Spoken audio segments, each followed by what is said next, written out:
Au nom du Père, du Fils et du Saint-Esprit. Amen. Amen.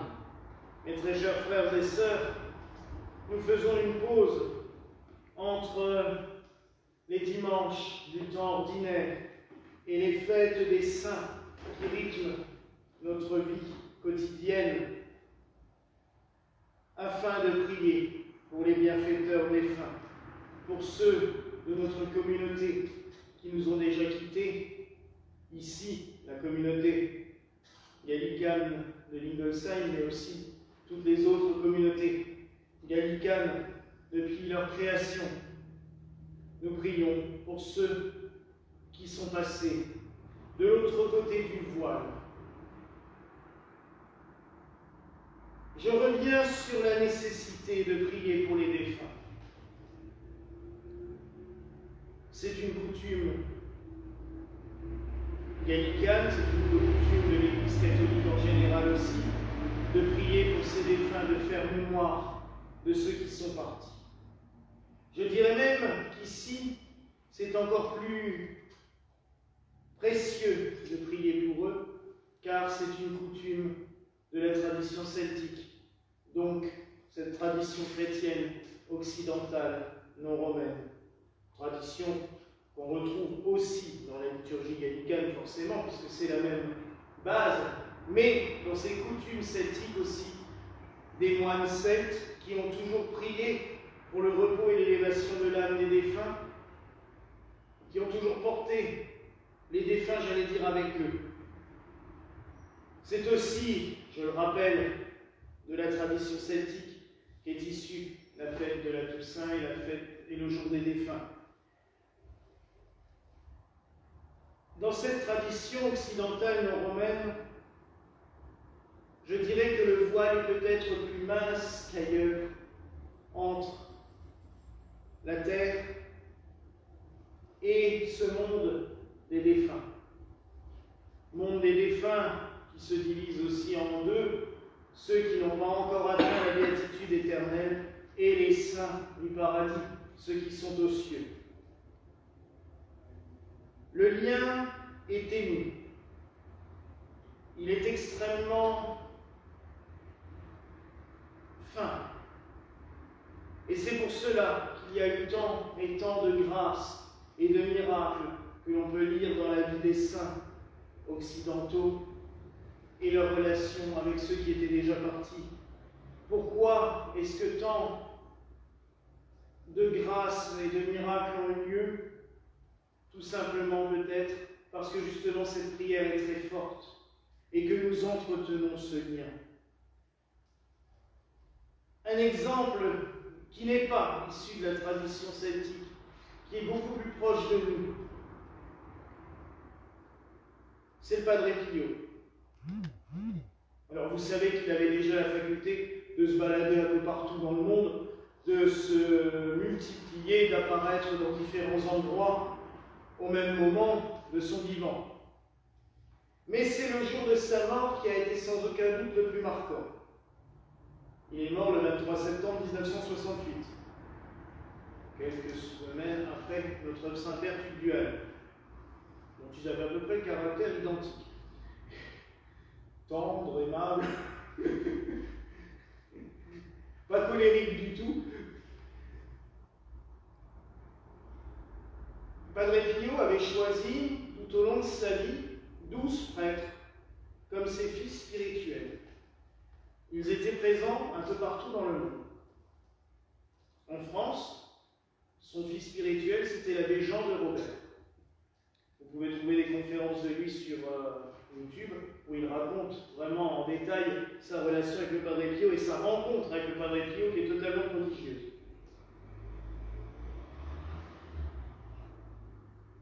Jean de Robert, ce soir-là, avait fait une conférence et rentré au collège où il enseignait et où il vivait. Il est allé se coucher et vers 2 heures du matin, il se réveille et il voit dans sa chambre le Père Pio.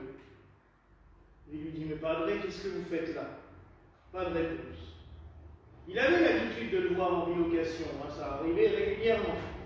Mais il n'y a pas de réponse. Tiens. Il va faire ce qu'il a à faire, il revient, il retourne se coucher.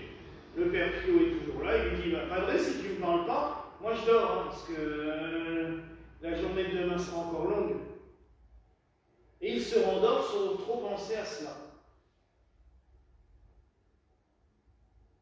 Le lendemain, vers midi, un des frères du collège vient le voir en lui disant Mon père, Padre Pio est mort cette nuit. Ah, vers quelle heure? Vers 2 heures. Ah. Il part à San Giovanni Rotondo pour l'enterrement et il retrouve les 12 autres pères spirituels, frères et fils spirituels. Et tous ont vécu la même chose, à la même heure. Heure locale où ils étaient.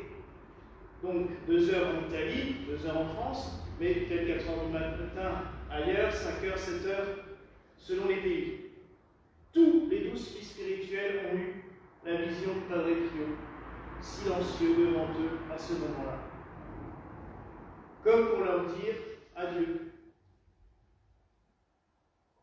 Cela nous montre ce lien qui continue à perdurer à travers la mort.